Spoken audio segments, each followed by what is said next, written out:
সংগ্রামী আমিরে জামাত জননেতা জনাব ডাক্তার শফিকুর রহমান ইতিমধ্যে আমাদের মঞ্চে এসে উপস্থিত হয়েছেন। বাংলাদেশ জামাত ইসলামীর সংগ্রামী সেক্রেটারি জেনারেল সাবেক এমপি মুসলিম জননেতা অধ্যাপক মিয়া গোলাম পরোয়ার উপস্থিত হয়েছেন। বাংলাদেশ জামাত ইসলামী কেন্দ্রীয় নির্বাহী পরিষদের সদস্যবৃন্দ উপস্থিত হয়েছেন। বাংলাদেশ জামাত ইসলামীর সম্মানিত কেন্দ্রীয় কর্মপরিষদের সদস্যবৃন্দ উপস্থিত হয়েছেন। সম্মানিত মহানগরী জেলার আমিরবৃন্দ, ইসলামী ছাত্র শিবিরের বিভিন্ন পর্যায়ের নেতৃবৃন্দ উপস্থিত হয়েছেন।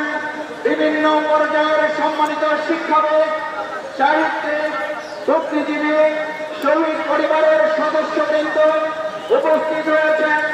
আহত বন্ধুত্ব বরণকারী জুলাই যোদ্ধা সহ সম্মানিত অতিথিবৃন্দ, সম্মানিত ভাই এবং বন্ধুগণ, আজকের এই সমাবেশের মাধ্যমে গোটা বাংলাদেশ ছাড়িয়ে বাংলাদেশের বাইরে বাংলাদেশের সম্মানিত নাগরিকবৃন্দ যারা প্রবাসীগণ আছেন, কোটি কোটি জনতা তথ্য প্রযুক্তির মাধ্যমে আজকের এই সমাবেশে যুক্ত হয়ে ইতিমধ্যেই এই সমাবেশকে সফল এবং সার্থক